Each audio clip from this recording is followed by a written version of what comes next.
दोस्तों, स्वागत है आपका अपने YouTube channel code with weapon पर। इस वीडियो में देखेंगे हम सी प्रोग्रामिंग के सेकंड चैप्टर को। और सेकंड चैप्टर है हमारा इंस्ट्रक्शन एंड ऑपरेटर्स।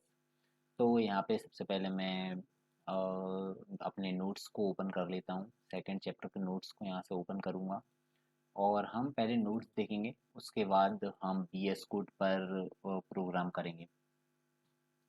तो सेकंड चैप्टर में हम क्या पढ़ने वाले हैं, पहले वो देख लेते हैं। सबसे पहले सेकंड चैप्टर में हम पढ़ेंगे व्हाट इज इंस्ट्रक्शन। इंस्ट्रक्शन क्या होते हैं, कितने टाइप के इंस्ट्रक्शन होते हैं, और इंटीजर फ्लोट कन्वर्जन क्या होता है। अगर हम किसी इंटीजर वैल्यू के साथ किसी फ्लोट वैल्यू को अगर हम प्लस माइनस डिवीज़न और मल्टीप्लिकेशन करेंगे तो हमें क्या रिजल्ट मिलेगा। इसके बाद देखेंगे हम हिर्शऑफ ऑपरेटर्स और एसोसिएटिविटी ऑफ ऑपरेटर्स देखेंगे। तो देखते हैं सबसे पहले इंस्ट्रक्शन क्या होते हैं। A program is nothing but a set of instruction. Different instruction help us achieve different task in a program, यानी कि हम एक ही प्रोग्राम में इंस्ट्रक्शन के माध्यम से अलग अलग प्रॉब्लम को कैसे सॉल्व करते हैं, ये हमारे इंस्ट्रक्शन होते हैं। और इसके बाद देखेंगे हम कि इंस्ट्रक्शन कितने टाइप के होते हैं। There are three types of instruction in C, यानी कि सी के अंदर हमारे तीन टाइप के इंस्ट्रक्शन होते हैं। Type declaration instruction, arithmetic instruction और कंट्रोल इंस्ट्रक्शन। अर्थमेटिक इंस्ट्रक्शन जो हमारे होते हैं, इसमें दो नंबर को जोड़ना, घटाना, प्लस करना, माइनस करना, ये आते हैं। और टाइप डिक्लेरेशन में हम वेरिएबल्स के टाइप को डिक्लेयर करते हैं और एक ही प्रोग्राम में हम ABC यानी कि किसी भी वैल्यू को प्रिंट करवा सकते हैं। कंट्रोल इंस्ट्रक्शन में फोर लूप, व्हाइल लूप वाले प्रोग्राम आते हैं हमारे। और सबसे पहले देखते हैं हम type declaration instruction. This instruction is used to declare the types of variables use in a C program. तो सबसे पहले चलते हैं हम टाइप डिक्लेरेशन इंस्ट्रक्शन पर। टाइप डिक्लेरेशन इंस्ट्रक्शन हमारा ये है कि हैज़ इंक्लूड stdio.h के नाम से ये हमारी एक बॉयलर प्लेट कोड होती है। यहाँ पे हम एक इंटीजर a नाम का वेरिएबल बनाते हैं जिसमें हम 5 वैल्यू को स्टोर करवाते हैं। a की वैल्यू हमने 5 दे दी और 5 को अगर हम यहाँ पे प्रिंट करवाएंगे तो ये प्रिंट कर देगा। लेकिन अगर हम चाहते हैं कि एक ही प्रोग्राम में हम वेरिएबल बनाएं b और c भी, और b और c की वैल्यू भी हम चाहते हैं कि 5 प्रिंट हो जाए, तो हम कैसे प्रिंट करवाएंगे। तो ये होता है हमारा टाइप डिक्लेरेशन इंस्ट्रक्शन, यानी कि टाइप को हम यहाँ पे डिक्लेयर करते हैं और एक ही प्रोग्राम में बी और सी यानी कि कितनी भी वैल्यू को हम यहाँ पे प्रिंट करवा सकते हैं। तो हम यहाँ पे इंटीजर बनाएंगे a इज इक्वल टू 5 और b और c को भी हम यहाँ पे डिक्लेयर करेंगे और यहाँ पे हम बताएंगे कि b और c भी a के बराबर है और हम फिर प्रिंट करवा सकते हैं इसको। a b और c तीनों की वैल्यू ये हमें प्रिंट कर देगा 5 5 5। तो चलते हैं अपन BS कोड पर और मैं यहाँ पे BS कोड को ओपन कर लेता हूँ। BS कोड पर हम इस प्रोग्राम को करेंगे।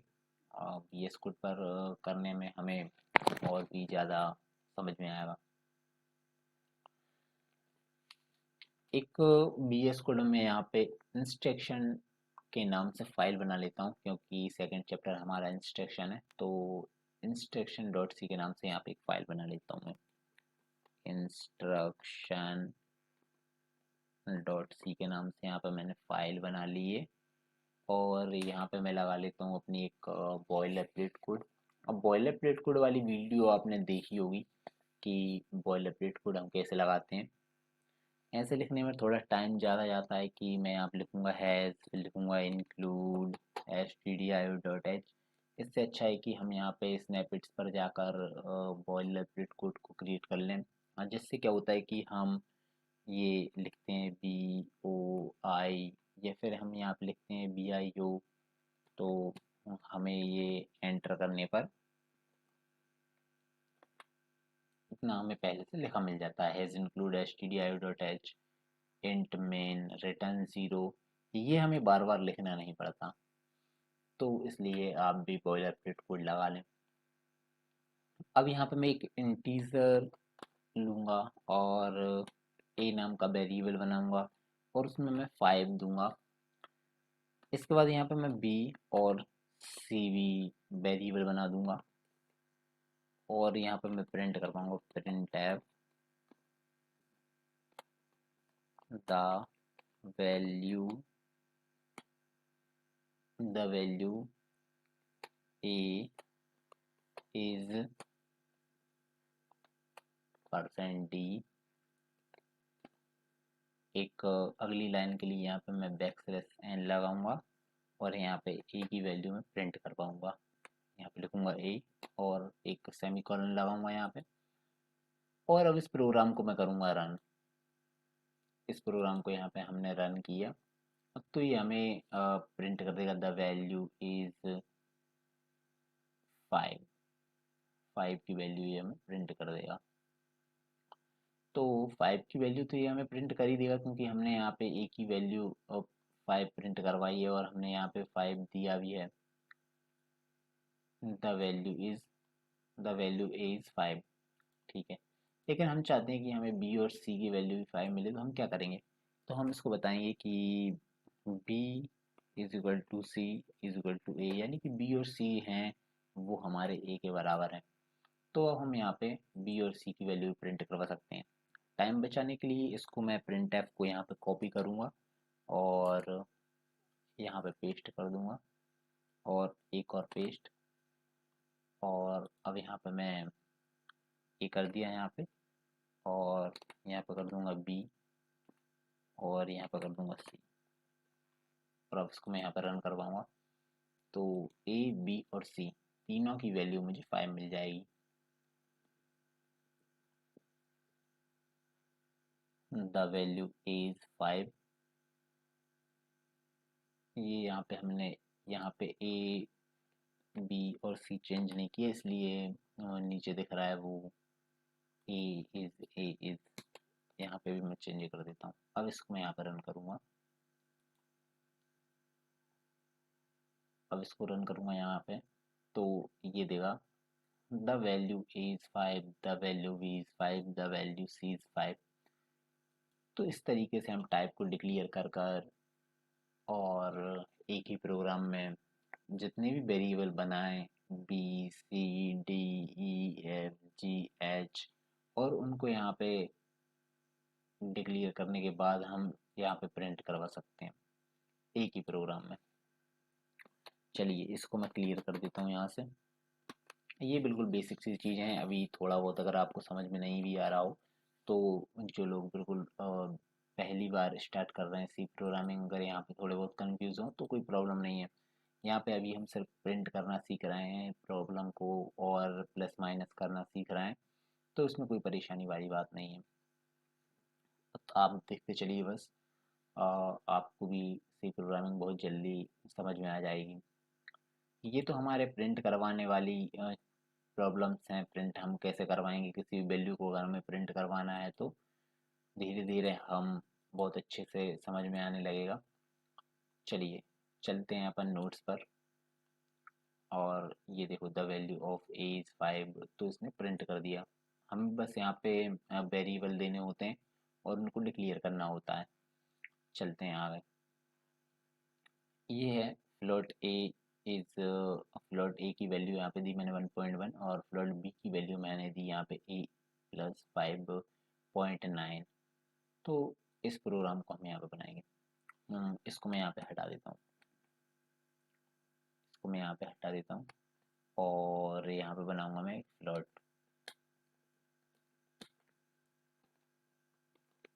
यहाँ पे मैंने बनाया एक फ्लोट, और फ्लोट बनाने के बाद मैं यहाँ पे फ्लोट ए नाम का वेरिएबल बनाऊंगा और इसको वैल्यू दूंगा 1.1 सेमीकोलन, और एक दूसरा फ्लोट बना लेता हूँ।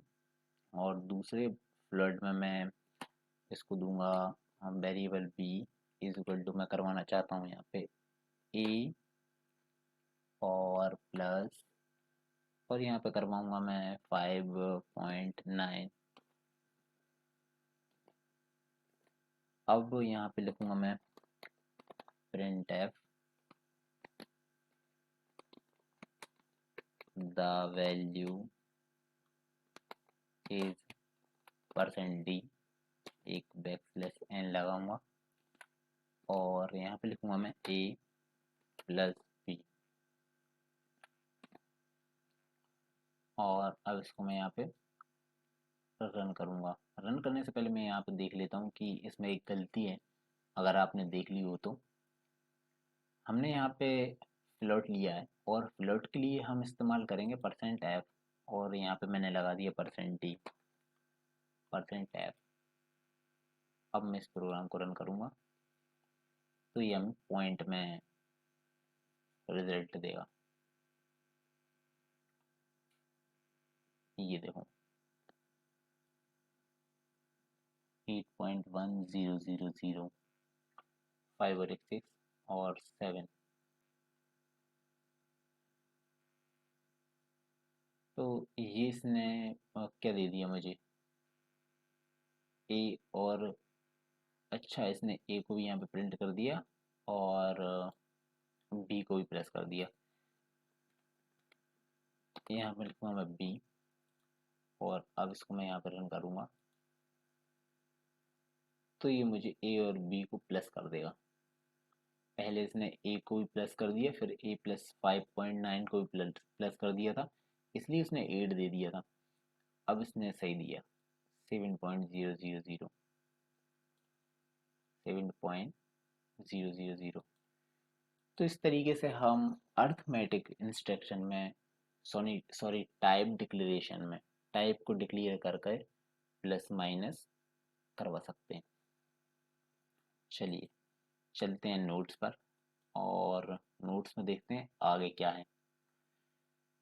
यहाँ पे दिया इसने इंटीजर ए और फ्लोट बी, दोनों के साथ सेम प्रॉब्लम है। जैसे अगर हमें इंटीजर वैल्यू को यहाँ पे प्रिंट करवाना है, जो मैंने आपको बताया था पहले हमने जो प्रोग्राम बनाया था कि एक इंटीजर आपने बनाया और इंटीजर की वैल्यू दे दी आपने 1, और अगर आप यहाँ पे बी, सी और डी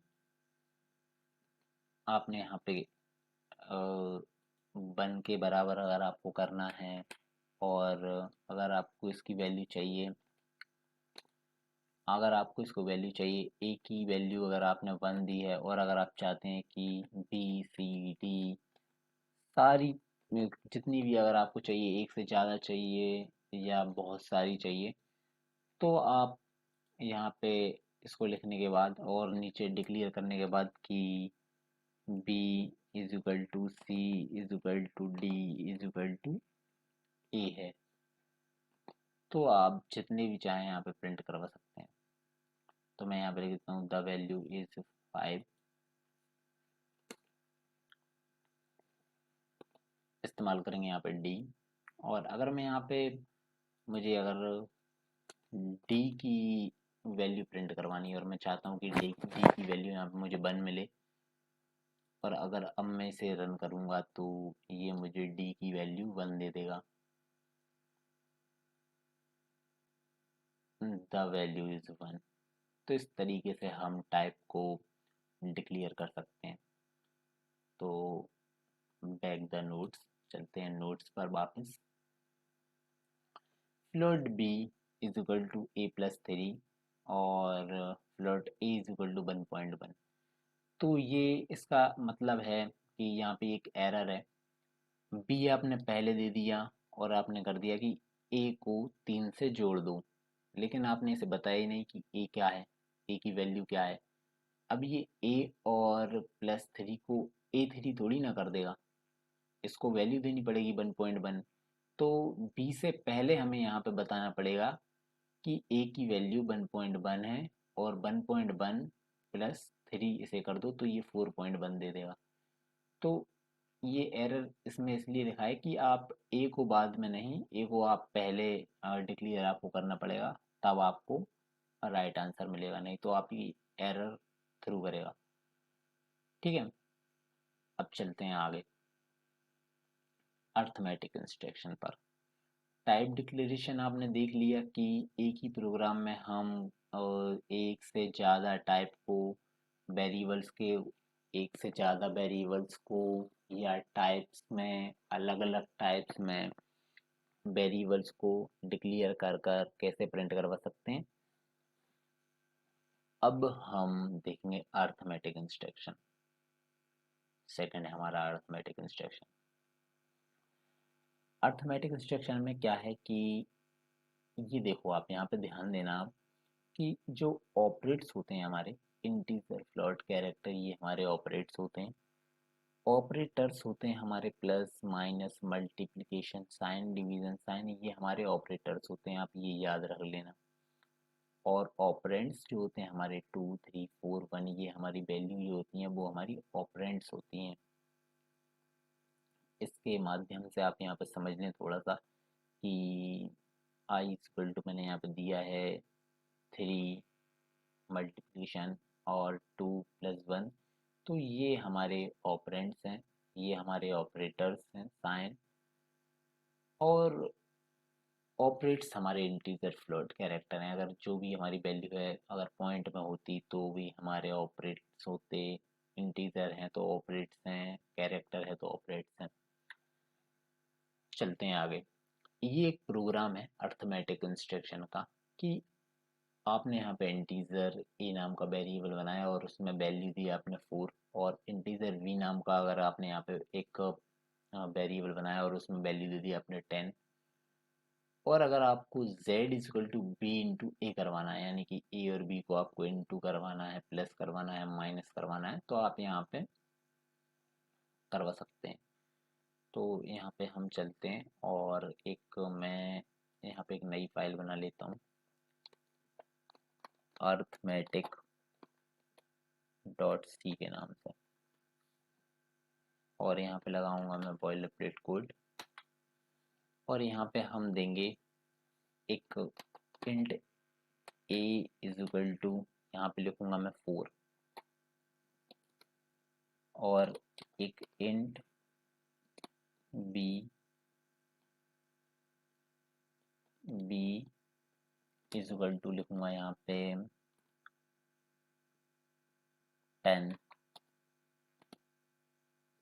और यहाँ पे एक और इंटीजर बनाऊंगा मैं जेड नाम का, और जेड का मैं करवाना चाहता हूँ यहाँ पे प्लस,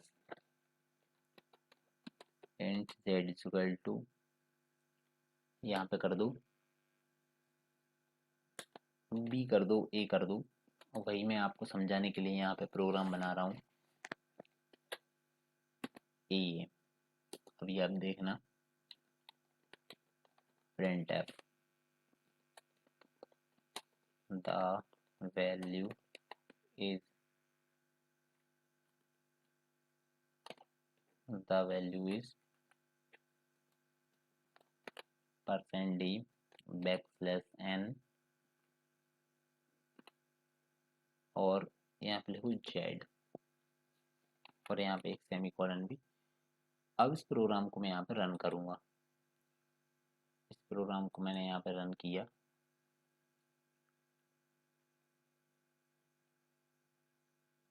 तो ये इसने दे दिया मुझे 14। और अगर यहाँ पे मैं ए को पहले लिख दूँ, ए, और बी को बाद में लिख दूँ, तो भी मुझे कोई प्रॉब्लम नहीं है। अगर अब मैं इसे रन करूँगा तो ये यहाँ पे लिख के दे देगा 14, यानी कि ये सही आंसर देगा मुझे, सही आंसर देगा ये। ठीक है, 14। ठीक है, z is equal to B into A हम कर सकते हैं, बिल्कुल सही है। z is equal to A into B हम कर सकते हैं, बिल्कुल सही है। लेकिन हम यहाँ पे b into A is equal to Z नहीं कर सकते, ये एक इलीगल स्टेटमेंट हुआ, क्योंकि हमने यहाँ पे इंटीजर इसको बता दिया कि z एक इंटीजर है, और हमने वेरिएबल को भी यहाँ पे डिक्लेयर कर दिया। लेकिन अगर z को हम पीछे करेंगे, यानी कि लास्ट में हम z को लिखेंगे, तो ये हमसे बोले कि z क्या है, ये एरर देगा। अगर आप इसको करवाना चाहते हैं तो ठीक है, आप देख लो कि मैं यहाँ पे लिखूँगा टू जेड, ठीक है, और ये देगा एरर। ये देखो यहीं पे इसने दिखा दिया, और अगर हम इसे रन करेंगे तो ये बहुत सारी एरर दे देगा हमें। ये देखो, जेड, ए इंटू बी ठीक है, ए इंटू बी ठीक है, लेकिन जेड क्या है, ये देखो। तो इस तरीके के प्रोग्राम यानी कि इस तरीके का कोई भी स्टेटमेंट आप लिखें ही ना जो गलत है। आपको भी पता है कि जब तक आप उसे बताएंगे नहीं कि इसे करना क्या है, तो वो कैसे काम करेगा, है ना? वो कैसे काम करेगा? इसलिए आप उसे जैसा है वैसा करें। बस ये मैंने आपको बताने के लिए लिखा था कि आप इस तरीके का प्रोग्राम ना लिखें, इस तरीके की गलती आप ना करें। ठीक है, चलते हैं अपन आगे नोट्स में। मॉड्यूलर डिवीजन ऑपरेटर्स अगर आप ये करते हैं तो प्लस में आपको प्लस पर मिलेगा और माइनस में आपको माइनस मिलेगा। इस चीज को आप याद रखना, बहुत जरूरी है। फिर चलते हैं आगे हम पाव। अगर आपको किसी पावर अगर आपको निकालना है 4 to the power 5 अगर आपको करना है, या 2 to the power 5 अगर आपको करना है, तो आप कैसे करेंगे? आप ऐसे तो कर नहीं सकते कि आप यहाँ पे कर दें कि 4 to the power 5, इस तरीके से करेंगे क्या? ये तो गलत है। अगर आपने इसको इंटीजर बना दिया है यहाँ पे, और इसने आपको अगर यहाँ पे अपने डी वैल्यू भी दे दी, इसको इक्वल टू लिख दिया है यहाँ पे, तो ये तो गलत है ना। ये यहाँ पे मैं लिख देता हूँ डी। ठीक है, डी। अगर उससे हम रन करेंगे तो ये क्या देगा? एरर देगा ये बहुत सारी। ठीक है, तो ये गलत है, ये बन दे रहा है। अब बन ये इसलिए दे रहा है क्योंकि ये वाला प्रोग्राम गलत है। ठीक है, डी 4 to the power 5 इसने नहीं दिया, यानी कि ये गलत है। और पावर के लिए हम यहाँ पे इस्तेमाल करेंगे एक हैज़ इंक्लूड std.h, और उसके साथ इस्तेमाल करेंगे हम यहाँ पे has include less than math.h की लाइब्रेरी। ठीक है, और इसको इस्तेमाल करने के बाद हम यहाँ पे पाव नाम के एक फंक्शन को इस्तेमाल करेंगे और %f लगाएंगे, क्योंकि ये हमें पॉइंट में वैल्यू रिटर्न करेगा। तो इस प्रोग्राम को हम बनाते हैं यहाँ पे, और इसके लिए मैं यहाँ पे एक फाइल बना लेता हूँ power.c के नाम से। मैंने यहाँ पे फाइल बना ली। अब यहाँ पे हम पाव का फंक्शन लिखेंगे। बॉयलर प्लेट कोड लगाऊंगा यहाँ पे, और बॉयलर प्लेट कोड लगाने के बाद यहाँ पे मैं सबसे पहले तो यहाँ पे लाइब्रेरी इंक्लूड यहाँ पे कर लेता हूँ हैज़ इंक्लूड और लेस देन ग्रेटर देन, और यहाँ पे लिखूंगा मैं math.h के नाम से। ठीक है, और फिर इसके बाद यहाँ पे हम चलते हैं और यहाँ पे लगाएंगे प्रिंट एफ, और यहाँ पे लिखेंगे हम द वैल्यू ऑफ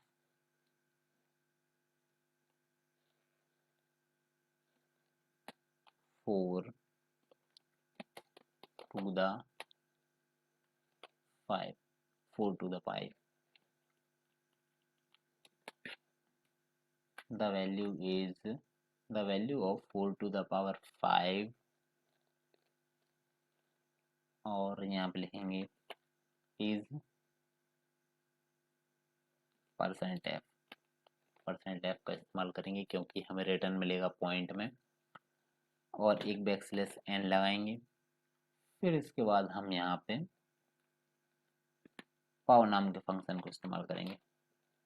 यहाँ पे लिखेंगे पाव, और इसके अंदर लिखेंगे हम 4 5।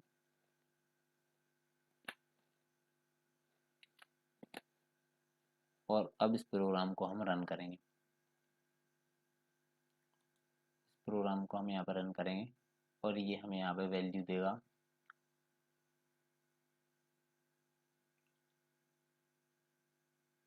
the value of 4 to the power 5 is 1024.000। ये इसने हमें रिजल्ट दे दिया। तो पावर के फंक्शन को बनाने के लिए या पावर का स्टेटमेंट लिखने के लिए हमें यहाँ पे पावर नाम के फंक्शन को इस्तेमाल करना पड़ेगा, और मैथ डॉट एच की हमें यहाँ पे लाइब्रेरी इंक्लूड करनी पड़ेगी। तो इस तरीके से हम अब पावर के प्रोग्राम को बनाते हैं। ठीक है, टर्मिनल को मैं यहाँ पे क्लियर कर देता हूँ और चलते हैं हम वापस नोट्स पर और देखते हैं क्या है। Integer and float conversion, type conversion, integer and float conversion. यहाँ पे आप देखें कि जब भी आप किसी इंटीजर और इंटीजर वैल्यू के साथ प्लस माइनस इंटू डिवीजन करते हैं, या कोई भी अगर आप करना चाहते हैं इसके साथ प्रॉब्लम, या कोई प्रॉब्लम को सॉल्व करना चाहते हैं इंटीजर वैल्यू के साथ, इंटीजर अगर आप करेंगे तो आपको आंसर मिलेगा इंटीजर वैल्यू। और इंटीजर और फ्लोट के साथ अगर आप कोई प्लस करना चाहते हैं वैल्यू को तो आपको फ्लोट में मिलेगा आंसर, और अगर आप फ्लोट और फ्लोट को करेंगे तो फ्लोट तो आपको मिलेगा ही। इसको आप यहाँ पे देख लें कि जैसे मैं यहाँ पे इसी प्रोग्राम को यहाँ पे मैं कैंसिल कर देता हूँ, और मैं दिखाता हूँ आपको कि आपने यहाँ पे इंट मेन, ये हट गया है यहाँ से,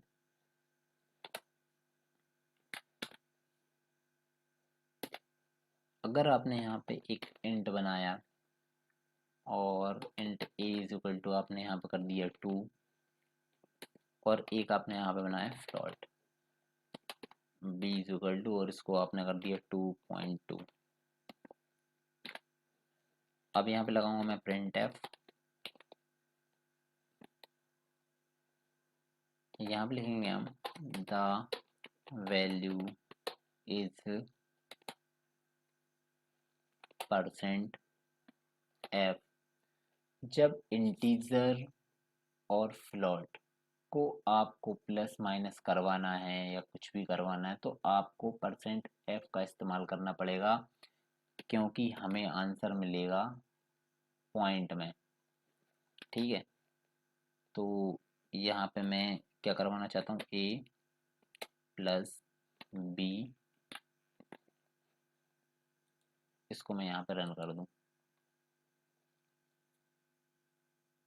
इसको मैंने रन करा, ये देखो 4.2000। अगर इस परसेंट एफ की जगह अगर मैं यहाँ पे डी कर दूंगा तो ये मुझे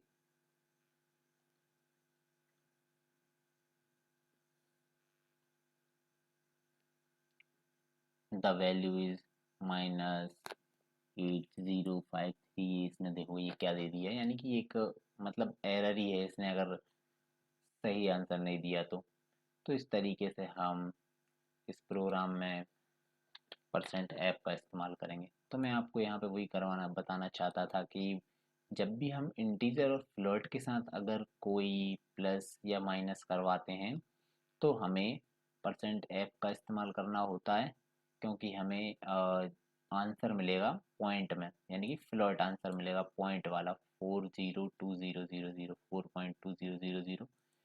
तो आप ये देखिए कि जब इंटीजर एंड इंटीजर का करवाएंगे तो इंटीजर में हम परसेंट डी लगाएंगे तो हमें आंसर मिलेगा इंटीजर, और इंटीजर और फ्लोट का अगर हम यहाँ पे करवाएंगे तो आंसर मिलेगा हमें फ्लोट में, और हमें लगाना पड़ेगा परसेंट है, और फ्लोट के साथ अगर हम फ्लोट का करवाएंगे तो हमें फ्लोट ही लगाना पड़ेगा, क्योंकि हमें आंसर मिलेगा फ्लोट में। ठीक है, वेरी इंपॉर्टेंट। टू का डिवीजन अगर हम करवाते हैं तो टू, और टू का अगर 5 का 2 से करवाते हैं तो ज़ीरो मिलेगा, और 5.0 का करवाते हैं 2 में तो 2.5 मिलेगा, और 2.0 में 5 का करवाते हैं तो 0.4 मिलेगा। ये बहुत ही ज़्यादा इम्पोर्टेंट है, इसे हम आगे एक प्रॉब्लम में देखेंगे, वहाँ पर मैं आपको समझाऊंगा। ये नोट आप इसे यहाँ पे ध्यान से देखना कि अर्थमेटिक इंस्ट्रक्शन में अगर आप यहाँ पे 3.5, अगर आपने एक इंटीजर बनाया है और ए नाम का वेरिएबल दिया है और अगर आपने यहाँ पे पॉइंट वाली वैल्यू लिख दी, तो इन दिस केस, इस केस में क्या होगा, इस केस में विल बी डिमोशन टू 3, तो इसका यहाँ पे होगा डिमोशन।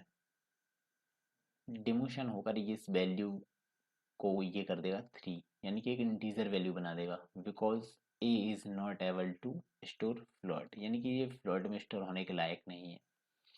तो इसे ये इसका हो जाएगा डिमोशन, यानी कि ये पॉइंट हट जाएगा, क्योंकि आपने यहाँ पे इसे इंटीजर बना दिया और आप वैल्यू दे रहे हैं इसको फ्लोट की, तो इसका हो जाएगा डिमोशन और ये पॉइंट में जो भी वैल्यू होगी वो हट जाएगी और यहाँ पे आ जाएगा 3।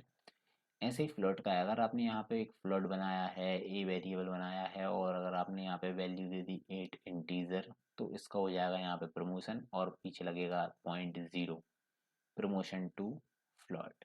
तो ये फ्लोट के लिए। अब यहाँ पे देखते हैं, इंट के इज इक्वल टू 3.0 अपॉन, अगर आपने यहाँ पे 9 करेंगे तो आपको फ्लोट में आंसर मिलेगा, और 0.333 अगर आपको आंसर मिलेगा यहाँ पे, क्योंकि ये एक फ्लोट है। डिवीजन अगर आप यहाँ करवाएंगे फ्लोट के साथ तो आपको पॉइंट में वैल्यू मिलेगी। ठीक है, ये चीज़ आप यहाँ पे समझ चुके हैं और यही बिल्कुल यहाँ पे है। तो आप यहाँ पे देखो कि 5 और 2.0 अगर आप पॉइंट के साथ करवाएंगे तो 0.4 मिलेगा आपको रिजल्ट में। अब ये देखते हैं ये क्या लिखा है, no operator is assumed to be present. C programming के अंदर आप किसी भी ऑपरेटर को अज्यूम नहीं कर सकते। जैसे मैंने बताया था कि मैथ्स होता है हमारा 10th का, तो ये प्रॉब्लम लिखी होती है 2 ब्रैकेट के अंदर 2 इक्वल टू 4 हम कर देते हैं, हम समझ जाते हैं कि इसका हमें इंटू करवाना है और हम कर देते हैं 2 एकम 2, 2 दूनी 4। लेकिन सी प्रोग्रामिंग में ऐसा नहीं है, अगर आपने ब्रैकेट लगा दिया तो ये एरर दे देगा। आपको यहाँ पे इसको इस्तेमाल करना पड़ेगा, आपको इसे बताना पड़ेगा कि मैं यहाँ पे इंटू करवाना चाहता हूँ, यानी कि मल्टीप्लिकेशन करवाना चाहता हूँ, तो ये सही है, ये आपको देना पड़ेगा। ठीक है, चलते हैं आगे और ये देखते हैं Herzi of operations. Herzi of operations क्या है, ये देखिए, एक ये प्रॉब्लम है 5 into x minus 8y is 5x minus 8y। क्या ये सही है? 5 इंटू एक्स माइनस 8y, क्या ये सही है? क्या सही है? कैसे प्रॉब्लम नहीं? तो इसको हम देखते हैं कि इस प्रॉब्लम को जब भी हम सॉल्व करेंगे तो सॉल्व करने से पहले क्या करेगा, हमारा जो कंपाइलर होता है वो इसमें माइनस भी है, मल्टीप्लिकेशन भी है ना? तो पहले क्या करेगा ये, तो इसके लिए हम देखते हैं ऑपरेटर। जो हमारे ऑपरेटर्स होते हैं उनकी एक प्योरिटी होती है। फर्स्ट प्योरिटी जो होती है हमारी मल्टीप्लिकेशन साइन और परसेंटेज साइन और ये डिवीजन साइन की होती है। अगर हमारी एक प्रॉब्लम है जिसमें मल्टीप्लिकेशन भी है, डिवीजन भी है, प्लस भी है, माइनस भी है, तो ये पहले क्या करेगा, तो ये उस जगह इसे देखी जाती है कि ये सबसे पहले करेगा मल्टीप्लिकेशन, डिवीजन और मॉड्यूलेटर को सबसे पहले ये करेगा सॉल्व। इसके बाद में करेगा प्लस माइनस और लास्ट में करेगा ये असाइनमेंट के लिए। तो जैसे मैंने यहाँ पे ये एग्जांपल के लिए दिया है कि 2 इंटू 3 अपॉन 4 प्लस 4 है यहाँ पे, और upon 4 plus 8 minus 2 plus 5 upon 8 है। तो ये क्या करेगा, ये सबसे पहले करेगा 3, 3 एकम 3, 3 दूनी 6, यहाँ पे करेंगे हम। और सबसे पहले देखा ये मल्टीप्लिकेशन, यहाँ पे मल्टीप्लिकेशन फर्स्ट पर है, फर्स्ट प्योरिटी है इसकी मल्टीप्लिकेशन की, तो ये सबसे पहले मल्टीप्लिकेशन करेगा और बाकी को ये छोड़ देगा। फिर इसके बाद ये देखेगा कि इसमें अब क्या है, तो इसमें अभी ये है डिवीज़न वाला, तो सबसे पहले ये करेगा 1। ठीक है, इसको कर देगा और इसको कर देगा 4 अपॉन 4 प्लस 8 माइनस 2 प्लस 5/8। ठीक है, फिर इसके बाद करेगा ये मल्टीप्लिकेशन वाले, और यहाँ पर करेगा 1 प्लस 4 प्लस 8 माइनस 2 प्लस 5/8। फिर इसके बाद देखेगा ये प्लस वाले, प्लस 1 प्लस 8 माइनस 2 प्लस 5/8। फिर इसके बाद देखेगा ये 1 प्लस 1 प्लस 8 माइनस 2 प्लस 0। और फिर इसके बाद ये दिखेगा प्लस, फिर ये दिखेगा माइनस, प्लस, और ये प्लस, और फिर 8। तो इस तरीके से ये सबसे पहले ये करेगा मल्टीप्लिकेशन, फिर ये डिवीज़न करेगा, फिर ये मॉड्यूलेट करेगा, फिर प्लस माइनस और असाइनमेंट। तो इस तरीके से हम ये देखते हैं ऑपरेटर। चलिए चलते हैं इम्पोर्टेंट।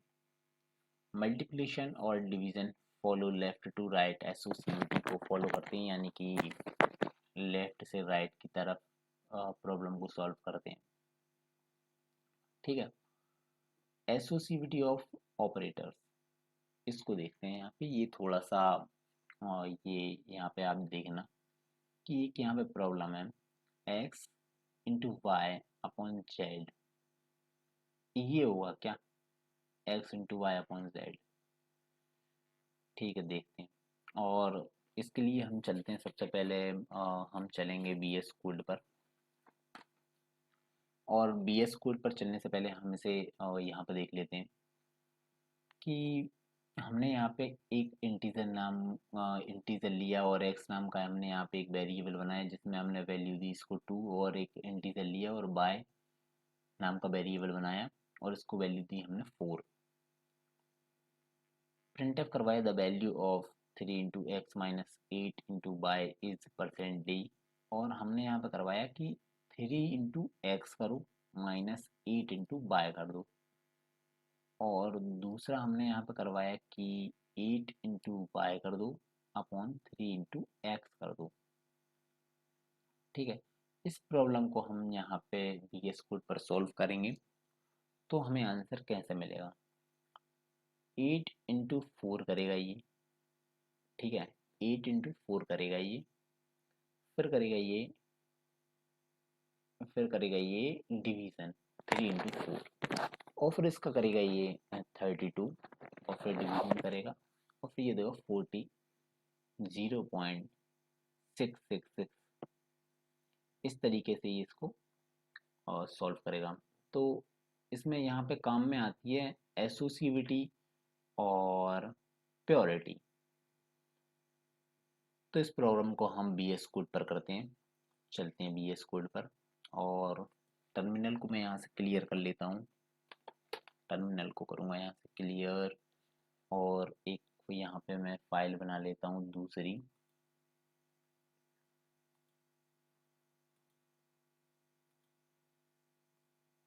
यहाँ पे, और फाइल का नाम रखता हूँ मैं यहाँ पे math.c के नाम से फाइल बना लेता हूँ, और यहाँ पे लगाऊँ मैं एक boilerplate code,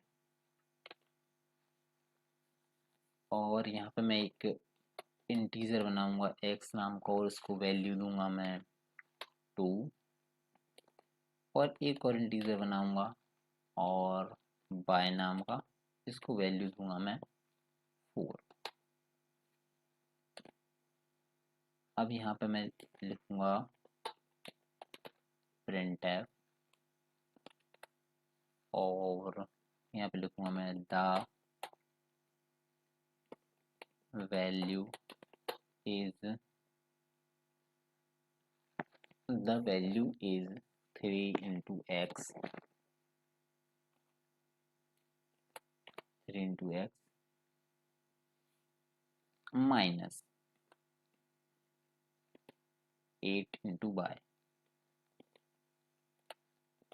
8 into y is, यहाँ पे लगाऊंगा परसेंट ई, और एक बैकस्लैश एन लगाऊंगा, और इसमें मैं करवाऊंगा 3 इंटू एक्स और 8 इंटू वाई। तो यहाँ पे लिख दूंगा मैं 3 into x minus 8 into y, 3 into x minus 8 into y. और अब यहाँ पे मैं सेमीकोलन लगा दूंगा और एक प्रिंटफ यहाँ पे लगाएंगे हम। फटाफट प्रिंटफ कर देता हूँ मैं यहाँ पे। The value is 8 into y, 8 into y करेंगे यहाँ पे। और 8 इंटू वाई करने के बाद हम यहाँ पे करेंगे डिवीज़न और फिर हम यहाँ पे करेंगे 3 into x, 3 into x is percentage backslash N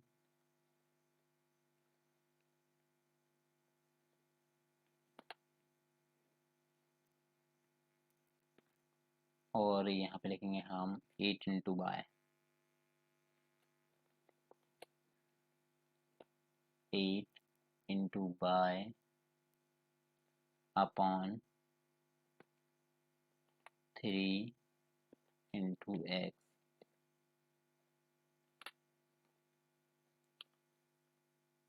यहाँ पे double inverted comma,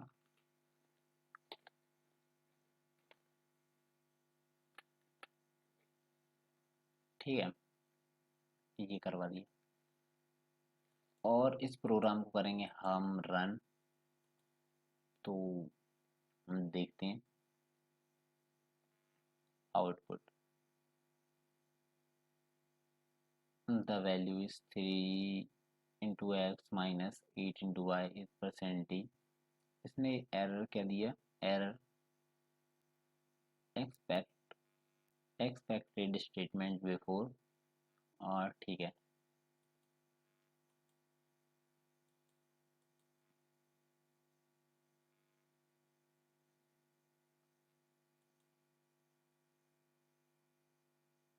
print F लगाया हमने यहाँ पे, the value is percent D भी लगाया यहाँ पे।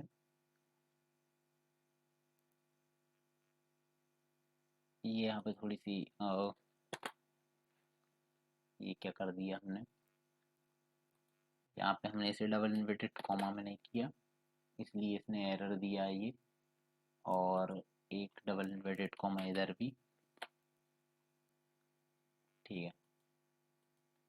इस टर्मिनल को मैं यहाँ पे क्लियर कर देता हूँ और अब इसको हम करेंगे रन।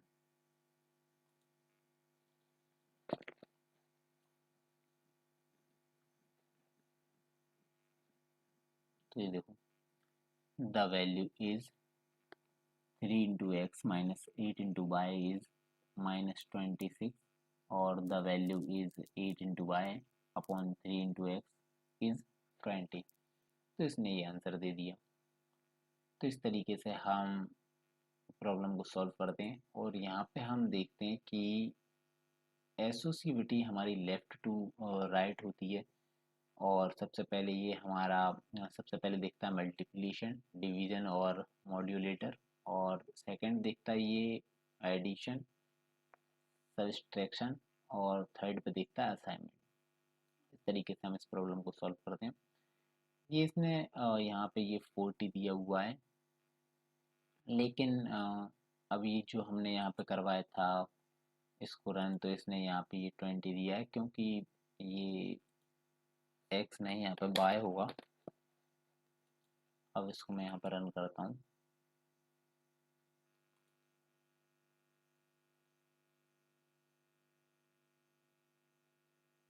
तो ये ठीक है, -20 और 40, ठीक है। तो इस तरीके से हम इस प्रॉब्लम को सॉल्व करते हैं। हाँ, ये चीज़ आप देख लेना और इस चीज़ को आप समझ लेना कि अलजेब्रिक एक्सप्रेशन ये होते हैं और सी एक्सप्रेशन ये होते हैं।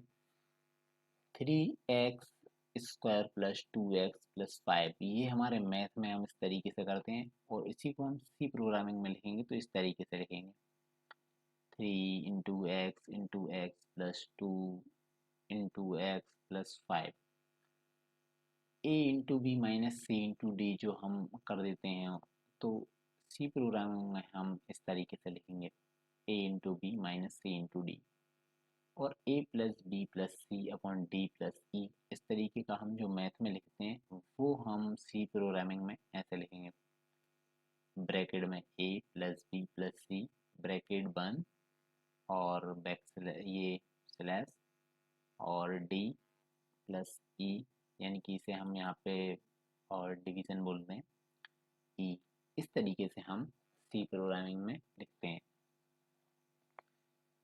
अब चलते हैं कंट्रोल इंस्ट्रक्शन पर।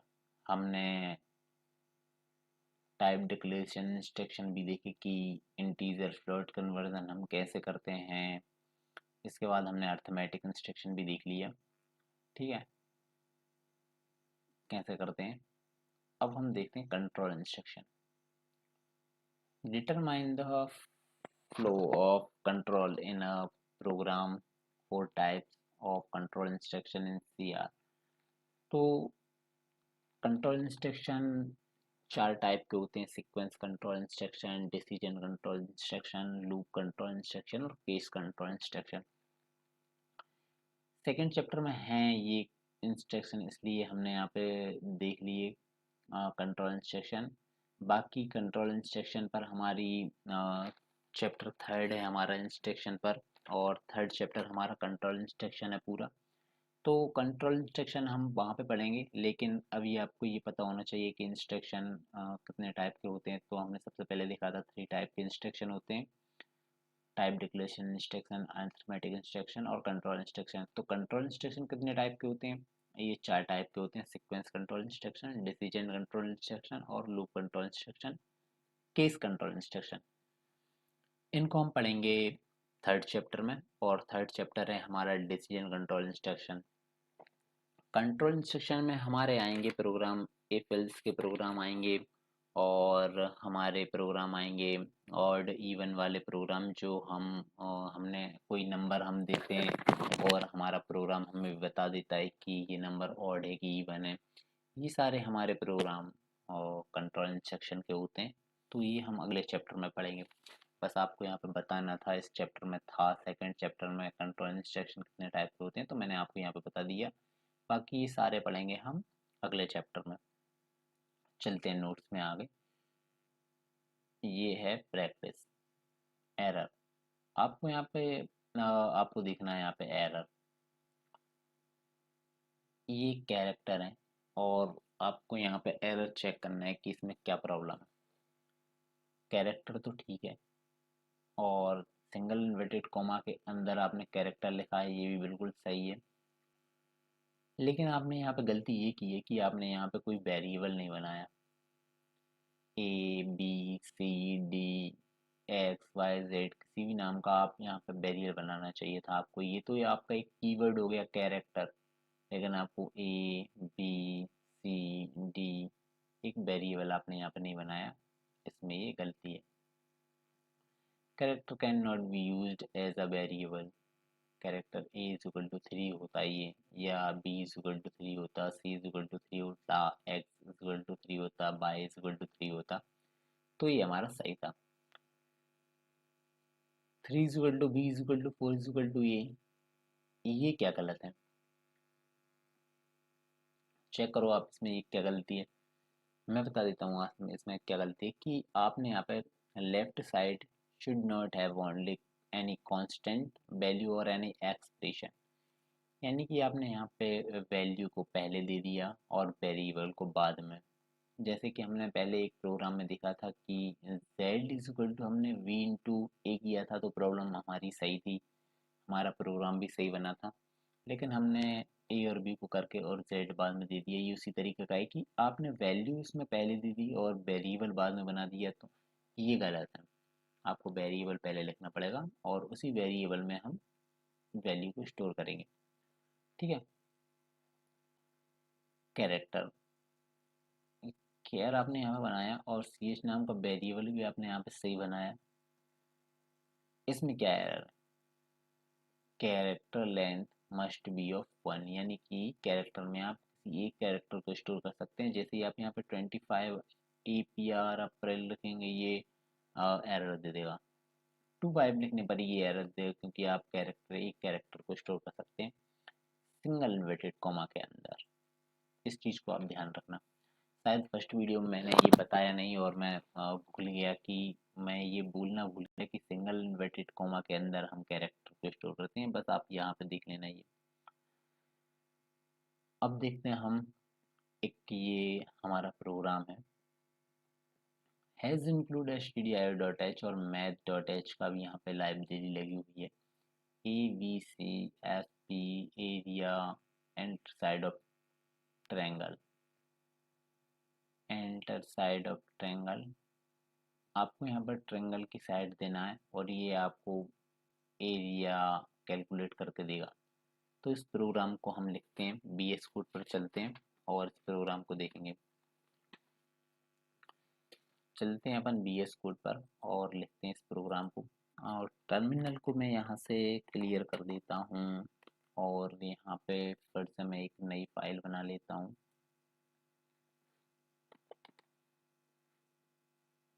ट्री या TR के नाम से बना लेता हूँ, TR.C के नाम से यहाँ पे फाइल बना लेता हूँ, या फिर एक ट्रायंगल के नाम से ही फाइल बना लेता हूँ, ट्रायंगल।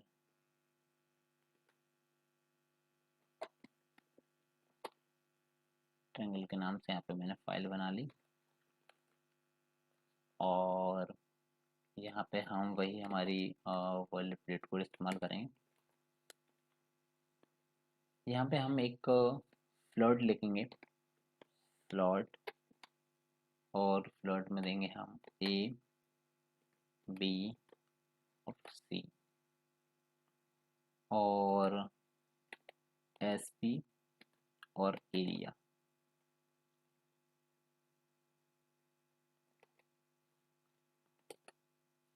इसके बाद हम यहाँ पे प्रिंट करवाएंगे, प्रिंट एफ। एक यहाँ पे लगाएंगे हम \n और यहाँ पे लिखेंगे हम enter sides of a triangle, triangle.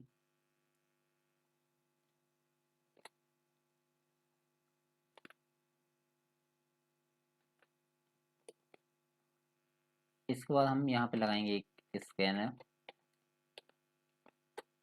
और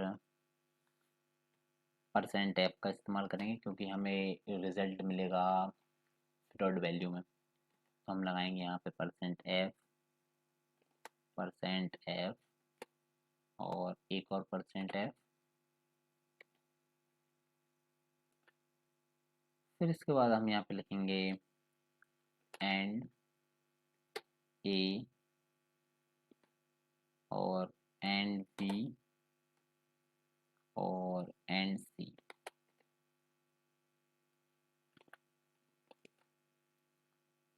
फिर इसके बाद हम यहाँ पे लिखेंगे SP equal to A plus B plus C, A plus B plus C और अपॉन 2 सेमीकोलन। और उसके बाद हम ये लिखेंगे area, area is equal to squad,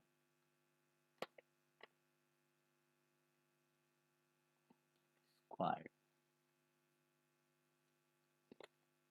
इसके लिए हम यहाँ पे लिखेंगे SP into SP minus A। फिर इसके बाद हम लिखेंगे यहाँ पे इंटू, और फिर से हम यहाँ पे लिखेंगे SP माइनस B। यहाँ पे लिखेंगे इनटू, और अब लिखेंगे हम यहाँ पे एस पी माइनस सी, एस पी माइनस सी,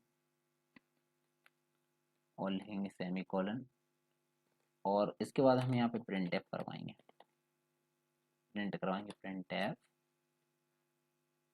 और यहाँ पे लिखेंगे एरिया ऑफ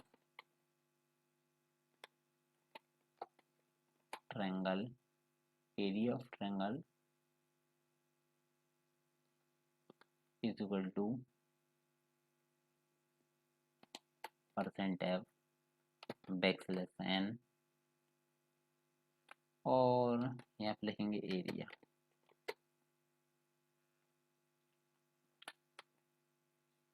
ये हमारा प्रोग्राम हो चुका, और इसको करेंगे हम यहाँ पर रन।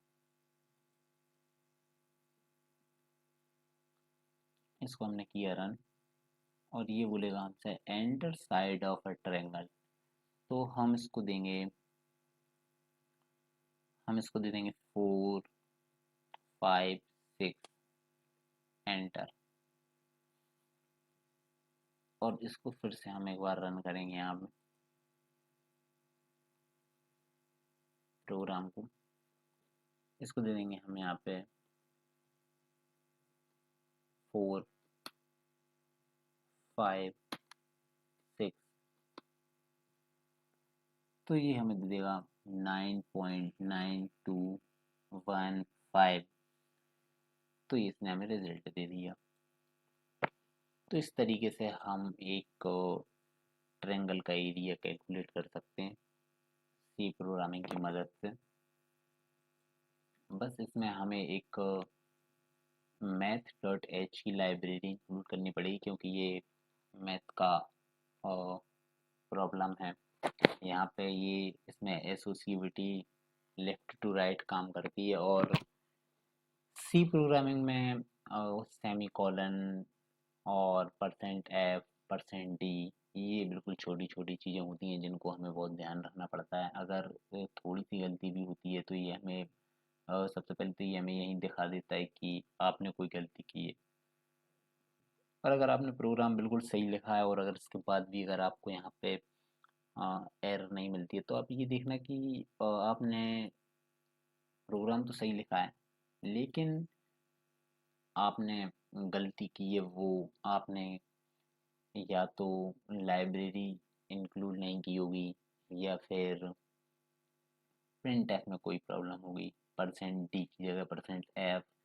तो ये सारी चीज़ों का आप ध्यान रखना, सेमी कॉलन लगाना और परसेंट डी की जगह परसेंट एफ लगाना, या ये सारी चीज़ें आप देखना, ये बहुत ज़रूरी होती हैं। सी प्रोग्रामिंग के सी प्रोग्रामिंग के सेकंड चैप्टर को हमने यहाँ पे कंप्लीट कर लिया है, और सेकंड चैप्टर हमारा ख़त्म हो चुका है। चलते हैं अपन नोट्स पर। तो नोट्स पर देखते हैं कि हमने क्या क्या चीज़ें देख ली यहाँ पे। सबसे पहले देखा हमने सेकंड चैप्टर में कि हमारा इंस्ट्रक्शन क्या होते हैं। हमने देखे कि इंस्ट्रक्शन क्या होते हैं, 3 टाइप के इंस्ट्रक्शन होते हैं, और हमने टाइप डिक्लेरेशन इंस्ट्रक्शन पढ़े, अर्थमेटिक इंस्ट्रक्शन पढ़े, कंट्रोल इंस्ट्रक्शन पढ़े, तीनों इंस्ट्रक्शन पढ़ लिए हमने। एसोसिएटिविटी देखी हमने, और पावर का हमने यहाँ पे पावर का फंक्शन भी देखा। इसके बाद हमने यहाँ पे एक प्रोग्राम भी देखा, और हिरचेफ ऑपरेशन देखा हमने कि किस तरीके से हमारा, अगर एक कोई बड़ा क्वेश्चन है जिसमें सारी चीज़ें दी हुई हैं, मल्टीप्लिकेशन भी है, डिवीज़न भी है, तो हमारा प्रोग्राम पहले क्या करेगा, मल्टीप्लिकेशन करेगा, प्लस माइनस करेगा, कि डिवीज़न करेगा। तो ये ऑपरेटर हैं, और यहाँ पे आपको देखना है कि फर्स्ट प्योरिटी में क्या है, सेकंड प्योरिटी में क्या है, और थर्ड प्योरिटी में क्या है। फिर इसके बाद आपको फ्लोट कन्वर्जन, इंटीजर और फ्लोट कन्वर्जन हमने देखे यहाँ पे कि इंटीजर और इंटीजर के साथ अगर आप कोई प्लस माइनस करवाते हैं या कोई भी प्रॉब्लम करते हैं, तो आपको इंटीजर वैल्यू मिलती है, जहाँ पे आपको इस्तेमाल करना होता है परसेंट डी। और इंटीजर फ्लोट के साथ अगर आप करवाएंगे तो आपको इस्तेमाल करना पड़ेगा परसेंट एफ, क्योंकि रिजल्ट मिलेगा आपको फ्लोट वैल्यू में। तो ये सी प्रोग्रामिंग का सेकंड चैप्टर यानी कि जो था हमारा इंस्ट्रक्शन एंड ऑपरेटर्स, ये हमारा यहाँ पे एंड होता है। और अगले चैप्टर यानी कि 3 चैप्टर में हम पढ़ेंगे इंस्ट्रक्शन में, जो हमने पढ़े थे अभी कंट्रोल इंस्ट्रक्शन। तो तीसरे चैप्टर में पढ़ेंगे हम कंट्रोल इंस्ट्रक्शन, यानी कि 4 टाइप के कंट्रोल इंस्ट्रक्शन, यानी कि इंस्ट्रक्शन जो हमारे 4 टाइप के होते हैं वो पढ़ेंगे हम। उसमें पढ़ेंगे हम द इफ एल्स स्टेटमेंट, और ऑड इवन नंबर का जो प्रोग्राम होता है, हम चेक करते हैं कि नंबर, हम एक नंबर एंटर करते हैं कोई भी 2, और फिर हमें बताता है प्रोग्राम कि आपका नंबर ऑड है कि इवन है। इस तरीके का प्रोग्राम हम कंट्रोल इंस्ट्रक्शन में बनाते हैं, जो कि हम थर्ड चैप्टर में पढ़ेंगे।